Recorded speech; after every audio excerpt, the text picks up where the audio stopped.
60 سال کے بعد انسان زندہ تو رہتا ہے، مگر آہستہ آہستہ دنیا اس کے بغیر جینا سیکھ لیتی ہے۔ زندگی کا سب سے خاموش مرحلہ بڑھاپا نہیں ہوتا، بلکہ وہ احساس ہوتا ہے جب انسان کو یہ سمجھ آنے لگتا ہے کہ اب اس کی ضرورت پہلے جیسی نہیں رہی۔ ایک وقت تھا کہ گھر آپ کے بغیر نہیں چلتا تھا، لوگ آپ کے مشورے کے بغیر فیصلہ نہیں کرتے تھے، اور پھر آہستہ آہستہ سب اپنے اپنے راستوں پہ نکل جاتے ہیں۔ بچے اپنی دنیا میں، دوست اپنی بیماریوں میں، اور جن لوگوں کے لیے آپ نے پوری زندگی کھپا دی وہ بھی اپنی اپنی دنیا میں مصروف ہو جاتے ہیں۔ پھر ایک دن انسان اپنے ہی گھر میں مہمان جیسا محسوس کرنے لگتا ہے، اور سب سے تکلیف دہ لمحہ جانتے ہیں کہ کون سا ہوتا ہے؟ جب انسان بول تو رہا ہو لیکن کوئی بھی پوری توجہ سے اسے سن نہ رہا۔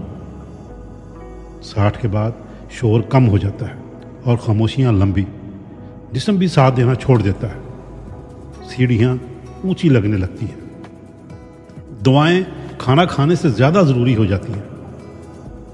بڑھاپا اچانک نہیں آتا، وہ آہستہ آہستہ انسان سے بہت کچھ لے جاتا ہے، اور انسان پہلی بار سمجھتا ہے کہ صحت ہی اصل دولت تھی۔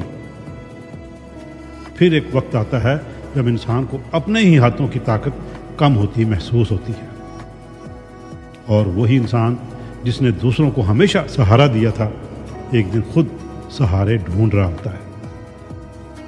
اسی لیے 60 کے بعد زندگی سے لڑنا بند کر دیں، بچوں کو کنٹرول کرنا چھوڑ دیں، لوگوں سے ضرورت سے زیادہ امید رکھنا بھی چھوڑ دیں، اور اپنے دل کو اللہ کے قریب لے آئیں،